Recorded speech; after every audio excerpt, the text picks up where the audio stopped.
সমস্যা। প্রত্যেকের জীবনেই সমস্যা আসা যাওয়া করে, আর প্রত্যেক মানুষ সমস্যা আসার পর তার সমাধান খুঁজতে উঠে পড়ে লাগেন। কিন্তু যখনই সমস্যার সমাধান হয়ে যায়, আমরা সুপ্রসন্ন হয়ে যাই এবং অসাবধানও হয়ে যাই। আমাদের মনে হয় যে আমরা সম্পূর্ণরূপে সমস্যার অন্ত করেছি, কিন্তু কোথাও না কোথাও একটা ছোট্ট বীজ রয়েই যায়, আর সেই বীজ আমাদের অসাবধানতার ছত্রছায়ায় বড় হতে থাকে, আর তারপর মহা সংকট হয়ে আবার আমাদের উপর আক্রমণ করে। এই সংকট যে কোনো রূপে আসতে পারে, কোনো শত্রুর রূপেও আসতে পারে, বা কোনো মহামারীর রূপেও আসতে পারে। সেই জন্য সবসময় সাবধান থাকাই উচিত, কারণ অসাবধান হলে কি হয়, আমাদের সুরক্ষা চক্রে একটা ছেদ উৎপন্ন হয়, আর আমাদের শেষ করতে পারে এমন এক বাণ সেই ছেদ বিন্দু হয়ে আমাদের হৃদয়ে প্রবেশ করতে পারে। তাই যে কোনো সমস্যার সমাধান করুন, জয়ী হন, উৎসবও পালন করুন, কিন্তু সাবধানে থাকবেন। আসুন আর আমার সাথে ভালোবেসে বলুন, রাধা রাধা। কর্ম, ধর্ম আর কর্তব্য, এই তিনটি একে অপরের সাথে জড়িত, আর অনেক সময় এই তিনটি পালন করতে করতে আমাদের সেই ব্যক্তির সামনে গিয়ে দাঁড়াতে হয়, তার বিরুদ্ধেই যেতে হয়, যাকে আমরা সব থেকে বেশি ভালোবাসি। কিন্তু সেইখানে এই যুদ্ধ কোনো ব্যক্তিগত যুদ্ধ থাকে না, এ হলো কর্ম, ধর্ম আর কর্তব্যের যুদ্ধ। এটা সরল নয়, অত্যন্ত কঠিন হয় তার সম্মুখীন হওয়া যাকে আমরা সব থেকে বেশি সম্মান করি।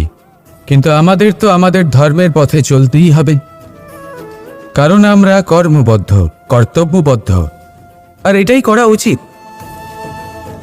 শুধু এটুকু মনে রাখবেন, যদি আপনার উদ্দেশ্য শুভ হয়, আপনার ভাবনা শুভ হয়, আপনি যদি কর্ম, ধর্ম আর কর্তব্যের পথে অগ্রসর হন, তাহলে এই প্রক্রিয়াতে যদি আপনাকে আপনার আরাধ্যেরও সামনে দাঁড়াতে হয়, তাহলেও আপনার কোনো ক্ষতি হবে না। তাহলে আসুন আর আমার সাথে ভালোবেসে বলুন, রাধা রাধা। মানুষের কোন বিষয়ে অহংকার থাকে? সময়, ক্ষমতা, শরীর আর সম্পত্তি। আর এই চারটেই সর্বদা সঙ্গে থাকে না। কি বিচিত্র ব্যাপার!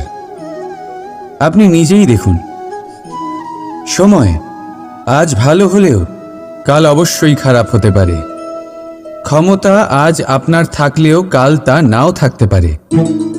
এই শরীরটা তো নশ্বরই বটে। যত আপনি বার্ধক্যের দিকে অগ্রসর হবেন, দুর্বল হতে থাকবেন, সৌন্দর্য ক্ষীণ হতে থাকবে। আর সম্পত্তি আজ আপনার, কাল অন্য কারোর হয়ে যাবে। আর এই সমস্ত নশ্বর জিনিসে মন কেন্দ্রীভূত করতে করতে ব্যক্তি ভুলে যান সেই বিষয়গুলি যা সর্বদা আপনার সাথে থাকবে, আপনার ঢাল হবে, আপনার সম্বল হয়ে থাকবে। আর তা হল আপনার স্বভাব, বুদ্ধি, সৎসঙ্গ আর খাঁটি সম্পর্ক।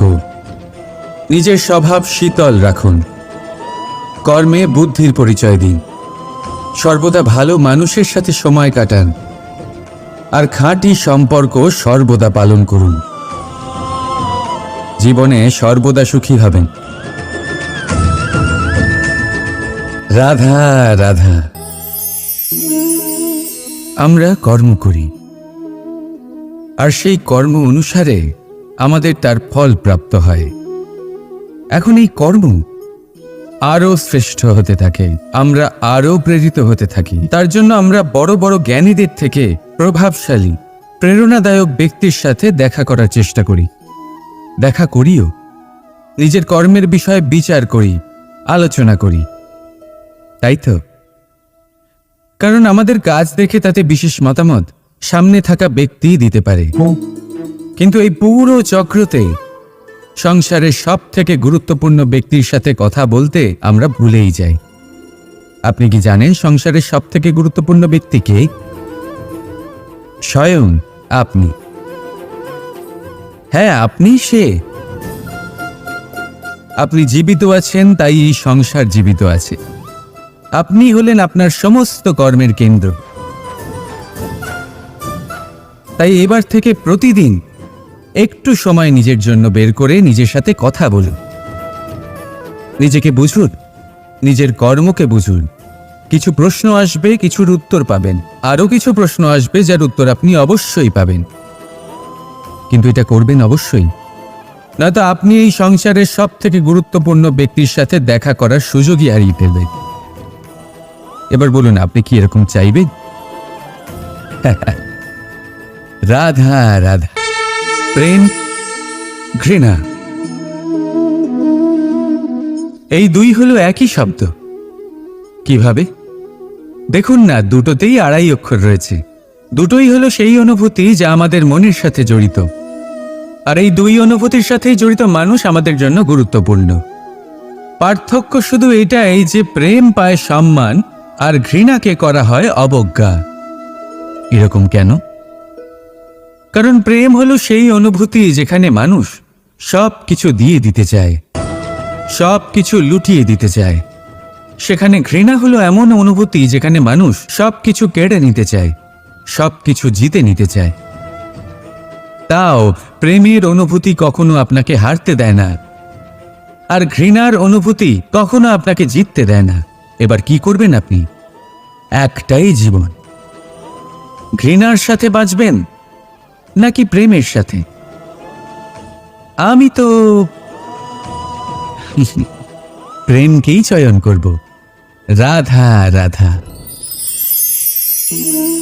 পাওয়া এবং হারিয়ে ফেলা, এই দুই হলো জীবনের অভিন্ন অঙ্গ। আমরা যেমন কিছু পেয়ে থাকি, তেমন কিছু হারিয়েও থাকি। কিছু স্বপ্ন সার্থক হয়, আবার কিছু লক্ষ্য অপূর্ণই থেকে যায়। জীবনে এটা হয়েই থাকে, প্রত্যেকের জীবনেই এটা হয়ে থাকে। কিন্তু কারোর সাথে দেখা হলে আমরা কি ধরনের কথা বলি? আমরা সেই কথাই বলি যা আমরা হারিয়েছি। নিজেও দুঃখ পাই, আবার সামনের মানুষটাকেও দুঃখ দিই। তার থেকে অন্যরকম কিছু করার চেষ্টা করুন, ধনাত্মক চিন্তা করার চেষ্টা করুন। মন সেদিকেই দিন, স্মরণ শুধুমাত্র তাকেই করুন, গুরুত্ব তাকেই দিন যিনি আপনার কাছে রয়েছেন। যিনি আপনার কাছে নেই তার আশায় কষ্ট কেন পাচ্ছেন আপনি? সেগুলিকেই প্রাধান্য দিন যা আজ এখন বর্তমানে আপনার কাছে রয়েছে। যেমন আমি কংস মামাকে স্মরণ করি না, যিনি আমার ছেলেবেলা নষ্ট করে দিয়েছেন। আমি স্মরণ করি আমার যশোদা মাকে, আমার বলরাম দাদাকে, আমার রাধাকে, যারা আমার জীবনকে ভরিয়ে তুলেছেন। আপনিও ঠিক এটাই করুন, আর আমার সাথে ভালোবেসে বলুন, রাধা রাধা। কথায় বলা হয়, জীবনে ভালোবাসাই হলো সুখের মূল। এটা সত্য। এবার প্রশ্ন হলো এটাই যে এই ভালোবাসা কার সাথে করা উচিত? যদি আপনি কিছুক্ষণের জন্য সুখ পেতে চান, তাহলে ভালোবাসুন নিজের রুচি মতো। যদি আপনি কিছুদিনের জন্য সুখ পেতে চান, ভালোবাসুন নিজের বন্ধুদের। যদি আপনি কয়েক মাসের জন্য, কয়েক বছর বা অনেক বছরের জন্য সুখী হতে চান, তাহলে ভালোবাসুন নিজের পরিবারকে, মাতা পিতা, নিজের সন্তান, স্বামী স্ত্রী, নিজের আত্মীয়দের। কিন্তু যদি আপনি চিরকালের জন্য সুখী হতে চান, তাহলে ভালোবাসতে হবে শুধু নিজের কর্মগুলিকে। কারণ সম্পর্ক যেমনই হোক না কেন, কখনো না কখনো ভেঙে যাবেই। এই সংসার হলো এমনই যে যাদের সঙ্গ আমরা পাই, তাদের সঙ্গ একদিন ত্যাগ করতে হয়। শুধু কর্মই হলো এমন এক সঙ্গ যা কখনো আপনাকে ত্যাগ করবে না। আপনার মৃত্যুর পরেও এই কর্ম আপনাকে বাঁচিয়ে রাখবে। তাই সবসময় মনে রাখবেন, এই কর্ম ধর্ম মনে করে পালন করা উচিত। জীবনের শেষ মুহূর্ত পর্যন্ত কর্মকে ভালোবাসুন, জীবনের শেষ মুহূর্ত পর্যন্ত সুখে থাকবেন। আর আমি তো সবসময় বলি, শুধু কর্ম করতে থাকো, ফলের চিন্তা করো না। তাহলে আসুন আর আমার সাথে ভালোবেসে বলুন, রাধা রাধা। সদিচ্ছা। দেখতে গেলে 3 অক্ষরে তৈরি এই শব্দ, কিন্তু সমস্ত ত্রিলোক তার উপরেই আধারিত। আপনি এই সংসারে এসেছেন, তখন অবশ্যই শ্বাস নেবেন, কিন্তু তার বদলে আপনাকে কিছু তো দিতেই হবে। আপনার উপর নির্ভর করছে আপনি কি দেবেন। কি দেবেন এই সংসারকে, এই সমাজকে, নিজের পরিবারকে, আর তার বদলে কি নেবেন? যশ নাকি অপযশ? দেখুন, এক ছিল রাবণ, যে কিনা সমুদ্র পার করল সীতাকে অপহরণ করার জন্য, আর এক ছিলেন রামচন্দ্র, যিনি সমুদ্র পার করেছিলেন, সেতু বানিয়ে গিয়েছিলেন সীতাকে ফিরিয়ে নিয়ে আসার জন্য। দুজনেই সমুদ্র পার করেছিলেন, শুধু পার্থক্য ছিল সদিচ্ছাকে বোঝার, লক্ষ্যের। অনেক মানুষের যাত্রা একরকম হতেই পারে, কিন্তু আনন্দ তখনই লাভ করবেন যখন লক্ষ্য শুভ হবে, মহান হবে। এই লক্ষ্য দিয়ে এই সংসারের কল্যাণ হবে এবং মানুষের সম্মান হবে। যদি আপনার সংকল্প উচিত হয়, তাহলে আপনার লক্ষ্য উচিতই হবে, নয়তো শুধুমাত্র বিনাশ হবে। আর উচিত এটাই হবে যে বিনাশের হাত থেকে যেন নিজেকে বাঁচানো যায়, কি বলেন?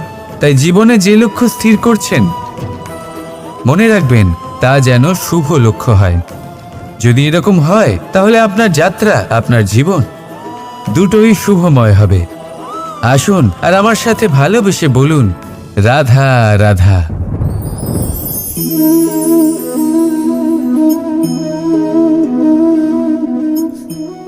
মুক্ত। এই মুক্তই সবাইকে মোহিত করে দেয়, নিজের দিকে আকর্ষিত করে। অত্যন্ত সুন্দর, গোল, শুভ্র। মুক্ত দ্বারা নির্মিত আভূষণ, তা হয়তো সে মুকুটই হোক বা কোনো স্ত্রীর অলংকার, তাকে আরো সুন্দর করে তোলে, তাকে আরো সুন্দর দেখতে লাগে। এবার এই মুক্তকে এত সুন্দর দেখার জন্য কত কষ্ট সহ্য করতে হয়, তা কি কখনো আপনি ভেবেছেন? এই মুক্ত ঝিনুক থেকে বের করা হয়। ঝিনুক, যা কিনা সমুদ্রের তলদেশে থাকে। ওকে কত কষ্ট সহ্য করতে হয়, জলের চাপ সহ্য করতে হয়, সমুদ্রের স্রোত সহ্য করতে হয়। এই ঝিনুককে এত কষ্ট সহ্য করতে হয়, এই মুক্তকে এত কষ্ট সহ্য করতে হয়, তারপরে এর রূপ এত সুন্দর হয়। যদি আপনিও আপনার পরিশ্রমের সৌন্দর্য, নিজের পরাক্রমের সৌন্দর্য এই সংসারে প্রকাশিত করতে চান, তাহলে আপনাকেও কষ্ট সহ্য করতেই হবে। তাই জীবনে যখনই সংকট আসবে, বিপদ আসবে, সমস্যা আসবে, তখন একে সুযোগ হিসেবে গ্রহণ করুন। কারণ এই বিপদের সাথেই লড়াই করে আপনি মুক্তর মতোই পরিশুদ্ধ হয়ে উঠবেন। তাহলে আসুন আর আমার সাথে ভালোবেসে বলুন, রাধা রাধা। যখনই আমরা কথা বলি জলরাশির বিষয়ে, যখন আমরা তুলনা করি, তখন আমাদের খুব ভালো লাগে মিষ্টি সরোবর, পুকুর, নদী। আর আমরা অপেক্ষা করে থাকি সাগরের জন্য, সমুদ্রের জন্য। কেন করি? কারণ এই সাগর, এই সমুদ্র, এ হলো অত্যন্ত বিশাল আর ভয়ানক। এর জলও কিন্তু নোনতা, যা আমরা পান করতে পারি না। কখনো ভেবে দেখেছেন এই সমুদ্রের অন্তরে এই নোনতা জল, এই নোনতা ভাব, এটা আসে কোত্থেকে? এই যে সমুদ্র, যে প্রবাহমান নদীর থেকে যে খনিজ নির্গত হয়, তার ভাণ্ডার হলো এটা। সেই খনিজকে নিজের অন্তরে গ্রহণ করে, সেই নোনতা ভাব নিজের মধ্যে সমাহিত করে, আর তারপর সেই নোনতা জল বাষ্পে পরিণত হয়ে ওপরে উঠে যায়, যা মেঘ হয়ে আপনার ওপর মিষ্টি বৃষ্টি হয়ে ঝরে পড়ে। এ হলো সমুদ্রের ত্যাগ, যার জন্য আপনি মিষ্টি জল পান করতে পারছেন, সে নদী থেকেই হোক বা সরোবর থেকে। সেই জন্যই হয়তো সাগর হলো এত মহান, হয়তো সেই জন্যই রত্ন সাগরে পাওয়া যায়। তাই মনে রাখবেন, ক্ষমতা তারই হয় যে ত্যাগ করতে জানে, কোনো বিষকে নিজের মধ্যে ধারণ করে নিতে জানে। তাহলে আপনিও এটাই করুন, এতটাই শক্তিশালী হয়ে উঠুন, আর আমার সাথে ভালোবেসে বলুন, রাধা রাধা। পরিচ্ছন্নতা। বর্তমানের এই প্রজন্ম আগের প্রজন্মের এই যে অতি শুদ্ধতার অভ্যেস ছিল, তা নিয়ে ঠাট্টা করে। তাকে মূর্খতা মনে করে। বুঝতেই পারে না কেন। আমাদের মা, ঠাকুমা, দিদিমা এদের দেখেছি সকালে উঠে সবার আগে স্নান করেন। কেন? বুঝতেই পারে না। কেন কথায় কথায় বারান্দা উঠোন পরিষ্কার করা হয়? বুঝতেই পারে না। অনেক মানুষজন এটাকে ধার্মিক এবং অন্ধবিশ্বাস বলে, কিন্তু যদি আমি আপনাকে সত্যি কথা বলি, প্রত্যেক ধর্ম বিজ্ঞানসম্মত। প্রত্যেক কাজের পেছনে বৈজ্ঞানিক সত্যতা লুকিয়ে রয়েছে, কিন্তু প্রত্যেক মানুষ সেই নিয়ে কতটা ভাবেন, কতটা বোঝেন আর কি পদক্ষেপ নেন তা হলো আলাদা এবং অত্যন্ত গুরুত্বপূর্ণ, কিন্তু তা হলো বিজ্ঞানসম্মত। আজও যখন আমি আগে বাড়ি যাই, মা সবার আগে আমার হাত পা ধুয়ে দেন, তারপর সবকিছু। তাই আপনি পরিচ্ছন্ন থাকুন, তাহলে আপনি সুস্থ থাকবেন। তখনই আপনার মনে ভক্তিভাব আসবে, তখনই এই সমগ্র সংসারকে সামলানোর শক্তি অর্জন করতে পারবেন। তাহলে পরিচ্ছন্ন থাকুন, সব ভালো থাকবে। রাধা রাধা। এটা দেখতে পাচ্ছেন? আপনি নিশ্চয়ই জানেন এটা কি। এটা বড়ই বিচিত্র এক বস্তু।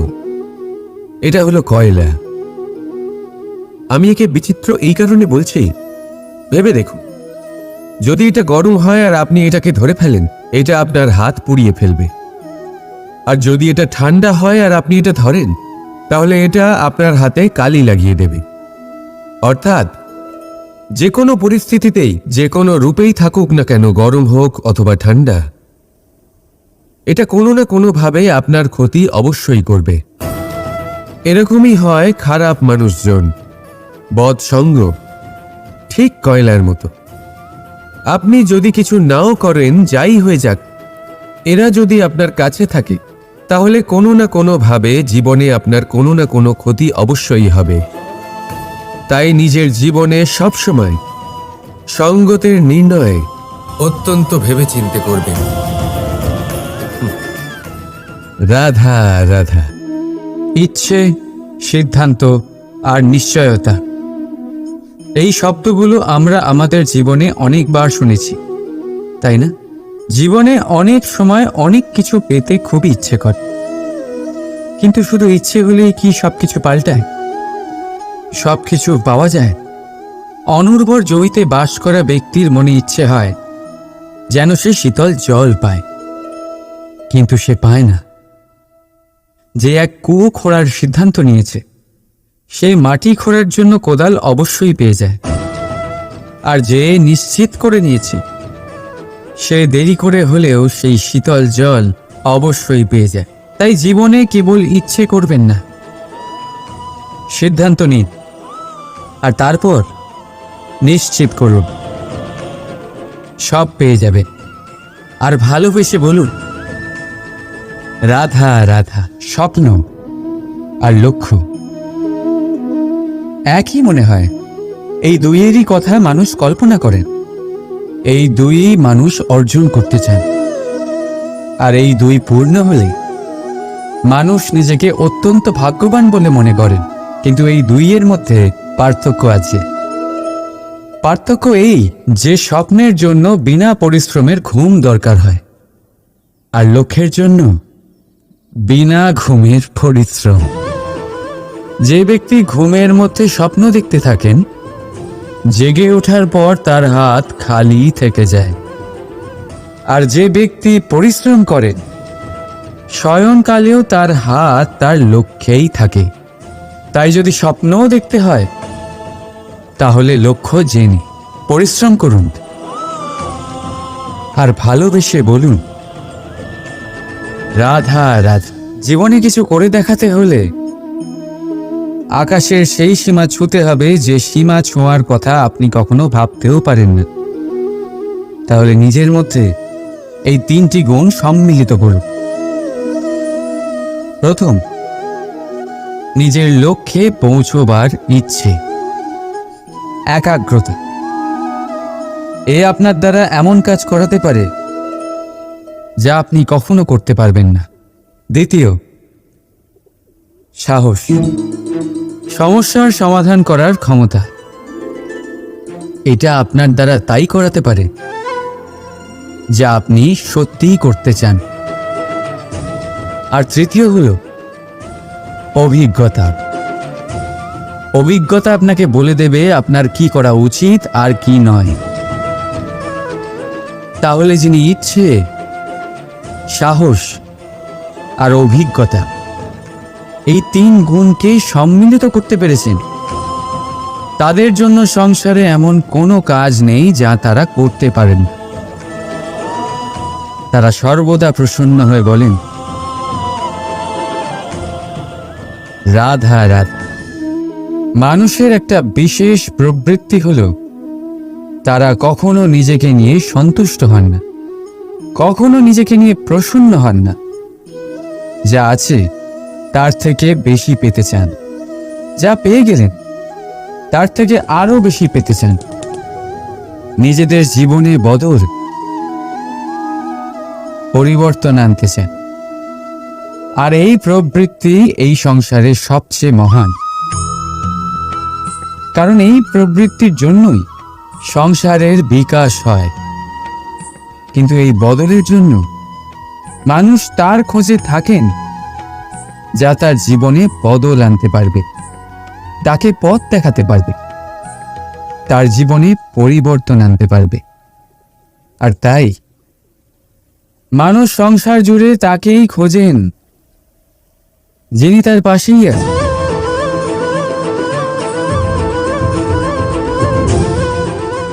বলুন তো কে?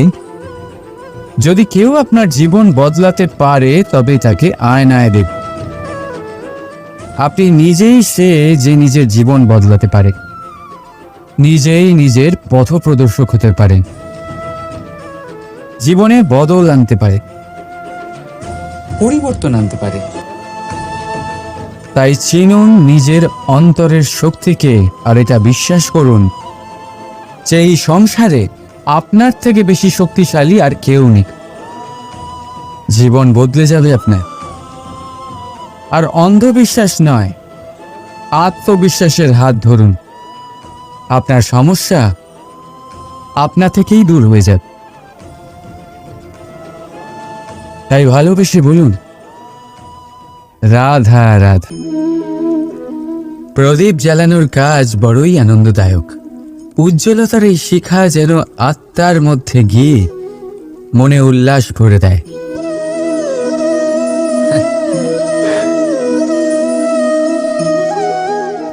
এই আমি কি করলাম?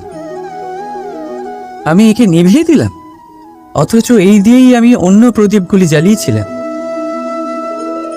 কারণ যতক্ষণ এই শিখা অন্য প্রদীপগুলিকে জ্বালাচ্ছিল ততক্ষণ এই নিজেও জ্বলছিল। কিন্তু যেই ও এই কাজ করা ছেড়ে দিল তখন একেও নিভতে হল। বুঝলেন? সেরকমই জীবন হলো উজ্জ্বলতা দেওয়ার আরেক নাম। যদি জীবনে শুভ কাজ করেন, অপরের উপকার করে, অন্যদের সহায়তা করে, তাহলেই জীবিত থাকবেন। আর যেদিন এই কাজ করা আপনি বন্ধ করে দেবেন, শ্বাস প্রশ্বাস নেওয়া সত্ত্বেও মৃত হয়ে যাবেন। তাই যতক্ষণ শ্বাস চলছে আশারূপী উজ্জ্বলতা ছড়াতে থাকুন। বিশ্বাস করুন,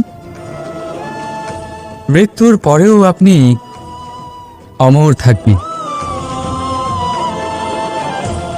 তাই ভালোবেসে বলুন, রাধা রাধা।